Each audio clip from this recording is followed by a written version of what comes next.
बड़ा आयोजन, और जितने हमारे दर्शक है जानते हैं कि दुनिया में शायद ये largest gathering in history, largest spiritual gathering in the history of the world, अब तक के इतिहास में इतना बड़ा कार्यक्रम जो होने वाला है इस महीने, दुनिया भर में कभी नहीं हुई है।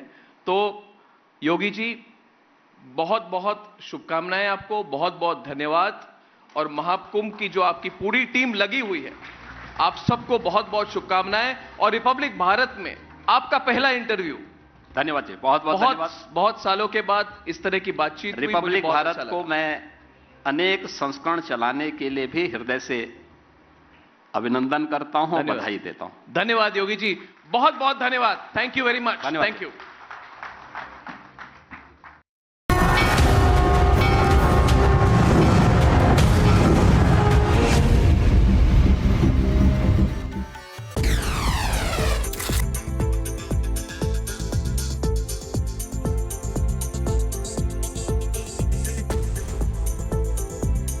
आप देख रहे हैं रिपब्लिक भारत, आपके साथ मैं Sujata Kukreti, republic media network headquarters से।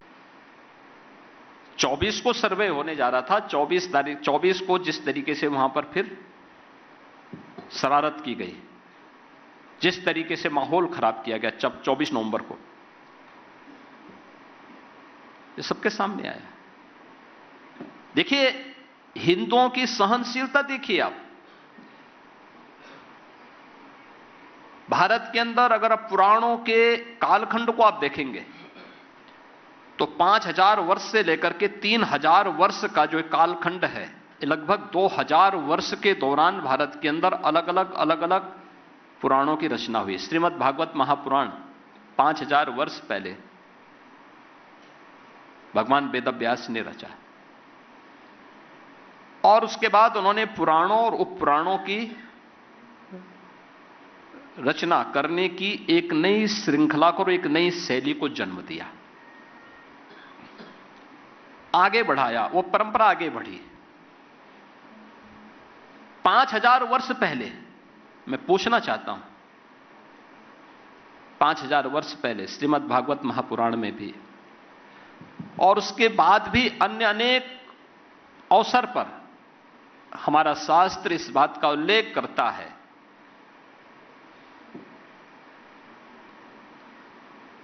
कि संभल में श्री हरि विष्णु का 10वां अवतार कल्कि के रूप में अवतरित होगा।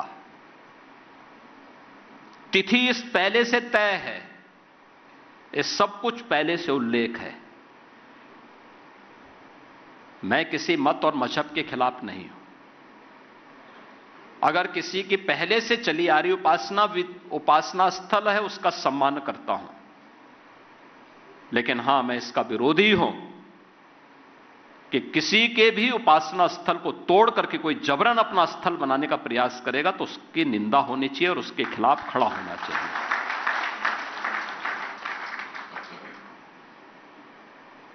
उसके खिलाफ समुदाय को, समाज को खड़ा होना चाहिए। जो अपनी आने वाली पीढ़ी के भविष्य को उज्जवल बनाना चाहता है, उन सबको खड़ा होना चाहिए, बोलना चाहिए। क्योंकि न्याय का प्रतिकार नहीं करोगे तो न्यायी सबका शोषण करेगा एक दिन। संभल के बारे में सारी चीजें पहले से तय हैं। आज आप देख रहे होंगे कैसे एक एक करके वहां पर संभल का इस्लामीकरण हुआ, कैसे वहां पर पूरी तरह एक एक चिन्ह नष्ट किए गए। हिंदू विरासत से, सनातन धर्म की विरासत से जुड़े हुए स्थलों को कैसे नष्ट किया गया, तालाबंद कर दिया गया, कुएं पाट दिए गए, बावड़ियां पाट करके घर बना दिए गए, सब कुछ कर दिया, कंक्रीट लगा दी गई। और लगातार वहां दंगे होते थे, कोई सरकारें नहीं बोलती थी। 1947 से लेकर के 2017 के पहले तक 209 हिंदुओं की हत्या हुई। 1976 में 8 हिंदू निर्मम रूप से मारे गए और 1978 में 184 हिंदुओं की सामूहिक हत्या हुई। एक भी दरिंदे के खिलाफ कार्रवाई नहीं हुई, एक के खिलाफ भी कार्रवाई नहीं हुई। और उसके बाद भी लोग शांति के पैगाम लेकर के घूमते हैं। यानी गरीबों के घर उजाड़ोगे, हिंदू बेटी और हिंदू बहनों की सुरक्षा में सेंध लगाओगे और तब भी शांति का पैगाम लेके घूम रहे हो। हिंदू व्यापारियों के प्रतिष्ठानों पे कब्जा करोगे, हिंदू धर्मस्थलों को नष्ट करोगे और तब भी शांति के पैगाम के दूत बनकर के घूमते हो।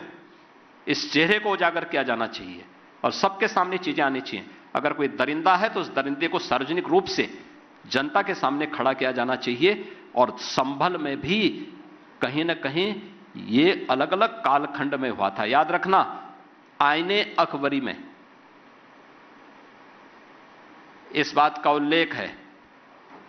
मीर बाकी ने, यानी मैंने पुराणों की बात तो कही जी, ये तो आईने अकबरी हमने नहीं लिखी, ये अकबर के समय का ग्रंथ है।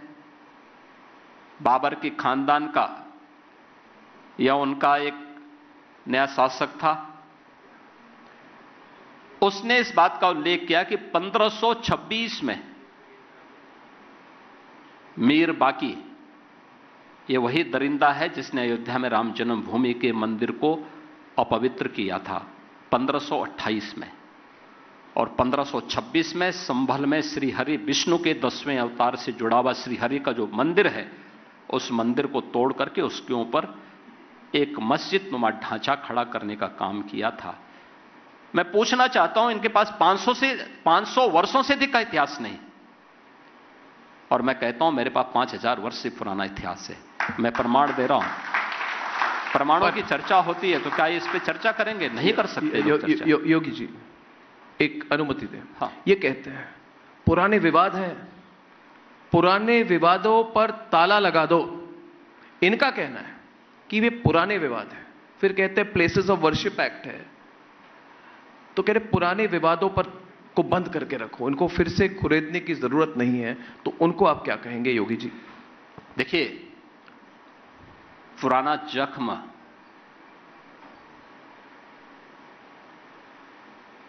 का उपचार होना बहुत आवश्यक है, नहीं तो कैंसर हो जाता हो। उसका समाधान होना बहुत आवश्यक है, क्योंकि ये उपचार की प्रक्रिया के साथ, अन्यथा कितनी भी कीमोथेरेपी और रेडियोथेरेपी आप देते रहेंगे, उसका समाधान नहीं होने वाला है। सर्जरी एक बार होगी और उस सर्जरी के लिए हमें तैयार रहना होगा। सर्जरी थोड़ा कितना भी बड़ा क्यों ना हो, अगर एक बार कायदे से सर्जरी हो जाएगी तो नए सिरे से फिर वह आगे बढ़ेगा। और मुझे लगता है कि इस प्रकार के विवादों का समाधान का रास्ता हमें आगे बढ़ाना है। जितना महत्व है संभल का मंदिर वहां बननी चाहिए फिर से। मैं एक सीधा सवाल है कि मैं पूछना चाहता हूं, मंदिर अगर आईने अकबरी मंदिर बननी चाहिए संभल में योगी जी? आईने अकबरी इस बात को प्रमाणित कर रहा है कि यहां पे श्रीहरि के मंदिर को तोड़ करके कोई एक ढांचा खड़ा किया गया है, तो लोग अपनी आत्मा को एक बार झकझोरें, देखें, उसको स्वीकार करें। जी, बीमारी को समय रहते स्वीकार कर लेना चाहिए, नहीं तो दिक्कत खड़ा करता है। ये आपने बहुत बड़ी बात कही, इशारा नहीं बहुत डायरेक्टली बात कही। यही बहुत अच्छा लगता है आपको, जो सीधे तरीके से आप बात करते हैं। योगी जी, आपको इंटरव्यू करने का मौका ज्यादा मिलता नहीं है, आप आजकल लो प्रोफाइल हो गए हैं, आप हमसे बात नहीं करते, मगर जब मौका मिलता है तो एक तो मुझे अच्छा लगता है, तो बिल्कुल जो आपकी तीर है और आपकी टारगेट है बिल्कुल क्लियर है, और उसके लिए धन्यवाद कि आपने संभल पे इतनी विस्तृत तौर से बात की। कई लोग हैं उत्तर प्रदेश में ही नहीं, पूरे भारत में कई लोग हैं जो जानना चाहते हैं कि आपकी पोजीशन क्या है। न्यायिक पोजीशन जानते हैं, लीगल पोजीशन जानते हैं, मगर जो आपका अप्रोच